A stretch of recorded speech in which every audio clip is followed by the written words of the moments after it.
എല്ലാ പ്രിയ വിദ്യാർത്ഥിനികൾക്കും പുതിയൊരു വീഡിയോയിലേക്ക് ഹൃദ്യമായ സ്വാഗതം. +1 ഏകജാലക പ്രവേശന സംവിധാനം വഴിയുള്ള ട്രാൻസ്ഫർ അലോട്ട്മെൻറ്റിനായിട്ടുള്ള അപേക്ഷകൾ hscap.kerala.gov.in എന്ന വെബ്സൈറ്റ് വഴി അപേക്ഷകൾ ക്ഷണിച്ചിരിക്കുകയാണ്. നമുക്ക് അതിൻ്റെ സർക്കുലർ വായിക്കുകയും ശേഷം വിദ്യാർത്ഥികളുടെ മുഴുവൻ സംശയങ്ങൾക്കുള്ള മറുപടി നമ്മൾ ഇതിലൂടെ പങ്കുവെക്കുകയുമാണ് നമ്മുടെ പ്രധാനപ്പെട്ട ലക്ഷ്യം. അപ്പോൾ +1 ജില്ലാനന്തര കോമ്പിനേഷൻ ട്രാൻസ്ഫർ വേക്കൻസി പ്രസിദ്ധീകരണം അപേക്ഷാ സമർപ്പണം സംബന്ധിച്ചുള്ള നിർദ്ദേശങ്ങൾ നമുക്ക് നോക്കാം. രണ്ടാം സപ്ലിമെൻ്ററി അലോട്ട്മെൻറ്റിന് ശേഷം ജില്ലാനന്തര സ്കൂൾ കോമ്പിനേഷൻ ട്രാൻസ്ഫറിനായി പ്രസിദ്ധീകരിച്ചിട്ടുണ്ട്. ഇതിനായി ഏകജാലക സംവിധാനത്തിൽ മെറിറ്റ് കോട്ടയിലോ സ്പോർട്സ് കോട്ടയിലോ പ്രവേശനം നേടിയ വിദ്യാർത്ഥികൾക്ക് ഒന്നാം ഓപ്ഷൻ പ്രവേശനം നേടിയതാണെങ്കിൽ പോലും ട്രാൻസ്ഫറിന് അപേക്ഷിക്കാൻ സാധിക്കുന്നതാണ്. അതായത് നിങ്ങൾ മെറിറ്റ് കോട്ടയിലോ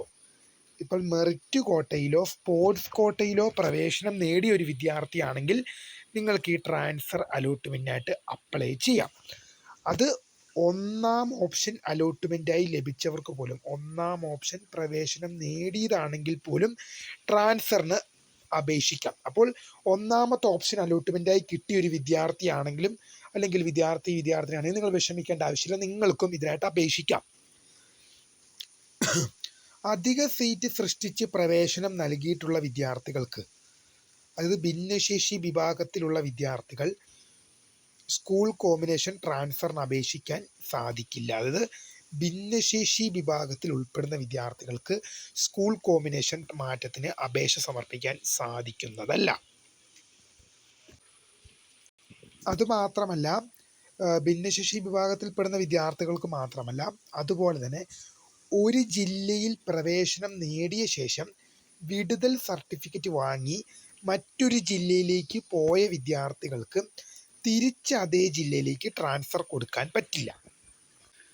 ഇവിടെ ഇത്ര മാത്രമേ ഉദ്ദേശിക്കുന്നുള്ളൂ. അതായത് ഇപ്പം ഉദാഹരണം പറയുകയാണെങ്കിൽ, കാസർഗോഡ് ജില്ലയിൽ പ്രവേശനം നേടിയ ഒരു വിദ്യാർത്ഥി കാസർഗോഡ് ജില്ലയിൽ നിന്നും വിടുതൽ സർട്ടിഫിക്കറ്റ് TC വാങ്ങി മറ്റൊരു ജില്ലയിലേക്ക് പോയ വിദ്യാർത്ഥിയാണെങ്കിൽ, മറ്റൊരു സ്കൂളിലേക്ക് പോയൊരു വിദ്യാർത്ഥിയാണെങ്കിൽ പിന്നീട് ആ വിദ്യാർത്ഥിക്ക് കാസർഗോഡ് ജില്ലയിലേക്ക് വരാൻ സാധിക്കില്ല. ഇവിടെ ഇത്രയാണ് ഉദ്ദേശിച്ചത്.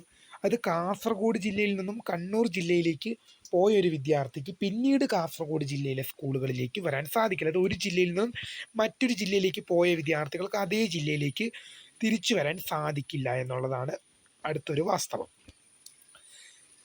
ജില്ലയ്ക്കകത്തോ മറ്റ് ജില്ലയിലേക്കോ സ്കൂൾ മാറ്റത്തിന്, കോമ്പിനേഷൻ മാറ്റത്തിനോ കാൻഡിഡേറ്റ് ലോഗിലെ apply for school combination transfer എന്ന ലിങ്കിലൂടെ ജൂലൈ 21 വൈകിട്ട് 4 മണി വരെ അപേക്ഷിക്കാം. അതായത് നിങ്ങളുടെ hscap.kerala.gov.in എന്ന വെബ്സൈറ്റിൽ കയറി കഴിഞ്ഞാൽ കാൻഡിഡേറ്റ് ലോഗിൻ എസ്റ്റാബ്ലിഷ് എന്ന ലിങ്കുണ്ട്. അതിൽ നിങ്ങളുടെ ആപ്ലിക്കേഷൻ നമ്പറും പാസ്വേഡും ഡിസ്ട്രിക്റ്റ് അല്ലെങ്കിൽ ലോഗിൻ ചെയ്ത് കഴിഞ്ഞാൽ applying four school combination transfer എന്ന ലിങ്കിലൂടെ ജൂലൈ 21 വൈകിട്ട് 4 മണി വരെ, ജൂലൈ 21 വൈകിട്ട് 4 മണി വരെ നിങ്ങൾക്ക് അപേക്ഷകൾ സമർപ്പിക്കാൻ സാധിക്കുന്നതാണ്.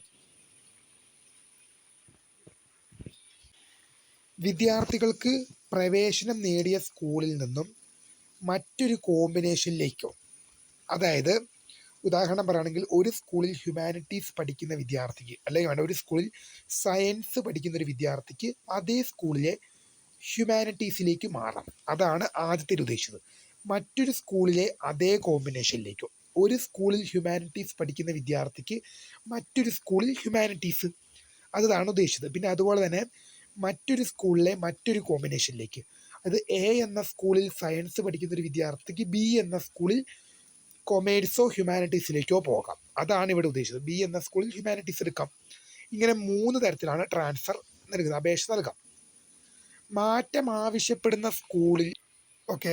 അപ്പോൾ ഇനി നമുക്ക് നോക്കുമ്പം ഇനി അതുപോലെ തന്നെ അടുത്തതായിട്ട് നോക്കാനുള്ള കാര്യം എന്ന് പറയുന്നത്, മാറ്റം ആവശ്യപ്പെടുന്ന സ്കൂളിലോ കോമ്പിനേഷനിലോ ആദ്യം സമർപ്പിച്ച അപേക്ഷയിൽ ഓപ്ഷൻ ആവശ്യപ്പെട്ടിരിക്കണമെന്നില്ല. അതായത് നിങ്ങൾ ആദ്യം സമർപ്പിച്ച അപേക്ഷയിൽ കൊടുത്തിരിക്കുന്ന സ്കൂളുകളിലേക്കോ കോഴ്സുകളിലേക്കോ അല്ലാതെ നിങ്ങൾ അപേക്ഷ ഇതുവരെ കൊടുക്കാത്ത സ്കൂളുകളിലേക്കും കോഴ്സുകളിലേക്കും നിങ്ങൾക്ക് കൊടുക്കാം. ഇതാ ഒന്നിലധികം സ്കൂളുകളിലേക്കും കോമ്പിനേഷനിലേക്കും മാറ്റത്തിനായി ഓപ്ഷനുകൾ നൽകുക. അതായത് നിങ്ങൾ ആദ്യം ചില വിദ്യാർത്ഥികൾക്കുള്ള ധാരണയാണ് ആദ്യം നമ്മൾ അപേക്ഷ കൊടുത്ത സ്കൂളുകളിലേക്കോ കോഴ്സുകളിലേക്കോ അപേക്ഷിക്കാൻ പറ്റുള്ളൂ. അങ്ങനെയല്ല, നമുക്ക് പുതിയ ഓപ്ഷനുകൾ, നമ്മൾ ഇതുവരെ നൽകാത്ത ഓപ്ഷനുകൾ നമുക്ക് നൽകാൻ സാധിക്കുന്നതാണ്. മാറ്റത്തിനായി ഓപ്ഷനുകൾ നൽകാവുന്നതാണ്. ഓക്കെ, മുൻഗണനാ ക്രമത്തിൽ ഓപ്ഷനുകൾ നൽകേണ്ടതാണ്. മാറ്റം ലഭിച്ചാൽ പ്രവേശനം നേടാൻ താല്പര്യമുള്ള കോമ്പിനേഷനും മാത്രം വിദ്യാർത്ഥികൾ ഓപ്ഷനായി നൽകുക.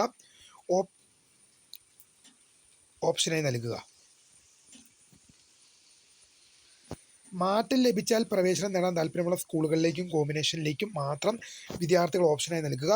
ഓപ്ഷനായി നൽകുന്ന സ്കൂൾ കോഡ്, കോഴ്സ് കോഡ് എന്നിവ തെറ്റുവരാതെ അതീവ ശ്രദ്ധ പുലർത്തണം. സ്കൂൾ മാറ്റം ലഭിച്ചാൽ വിദ്യാർത്ഥികൾ നിർബന്ധമായും പുതിയ സ്കൂളിലേക്ക് മാറണം. അത് നിങ്ങൾ സ്കൂൾ തിരഞ്ഞെടുക്കുമ്പോൾ സ്കൂൾ കോഡും കോഴ്സ് കോഡും ശ്രദ്ധിച്ച് തന്നെ കൊടുക്കണം. അതിപ്പോൾ ഇവിടെ ചുമന്ന അക്ഷരത്തിൽ നിങ്ങൾക്ക് എഴുതിയത് കാണാം. സ്കൂൾ മാറ്റം ലഭിച്ചാൽ വിദ്യാർത്ഥികൾ നിർബന്ധമായും പുതിയ സ്കൂളിലേക്ക് മാറണം. നിങ്ങൾക്ക് മാറ്റം ലഭിച്ചാൽ നിർബന്ധമായും പുതിയ സ്കൂളിലേക്കും കോഴ്സുകളിലേക്കും മാറണം.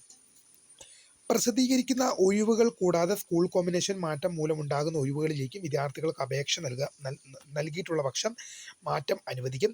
അതാത് വിദ്യാർത്ഥി മാറ്റം ആഗ്രഹിക്കുന്ന ഏതൊരു സ്കൂളിലേക്കും നിലവിൽ ഒഴിവുകളില്ലെങ്കിൽ പോലും അപേക്ഷ സമർപ്പിക്കാം. പ്രസ്തുത സ്കൂളിൽ നിന്നും ഏതെങ്കിലും വിദ്യാർത്ഥി സ്കൂൾ മാറ്റത്തോടെ ഒഴിവ് വന്നാൽ ആ ഒഴിവിലേക്ക് മേൽ സൂചിപ്പിച്ച അപേക്ഷ പരിഗണിക്കും.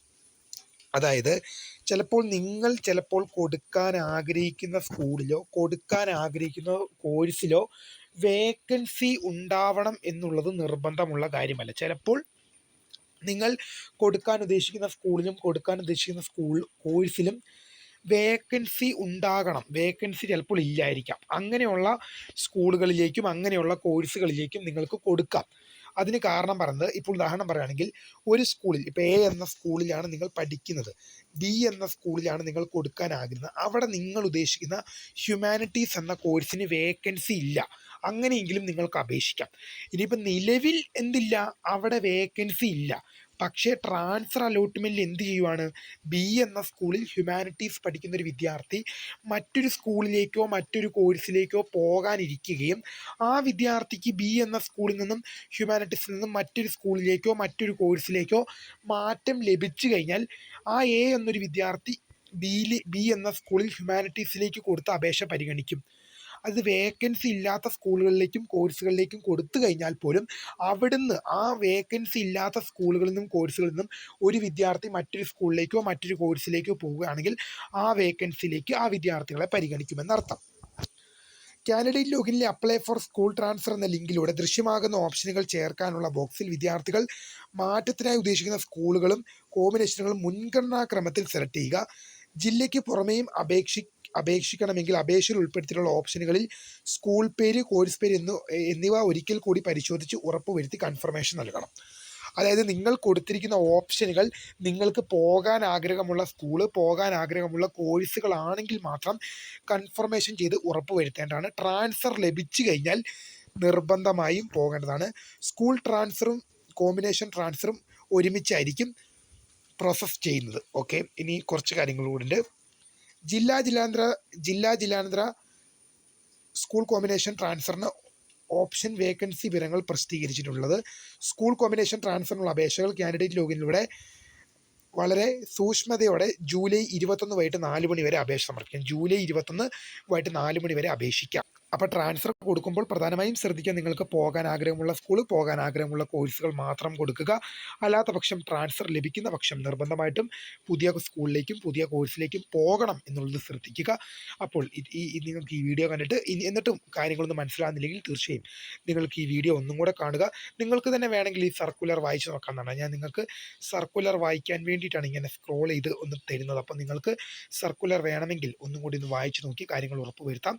അപ്പോൾ പുതിയ കാണുന്നവരെ, മൈ നെയിം ഈസ് കരുത, founder of scribe for the career guidance. Thanks for watching. By.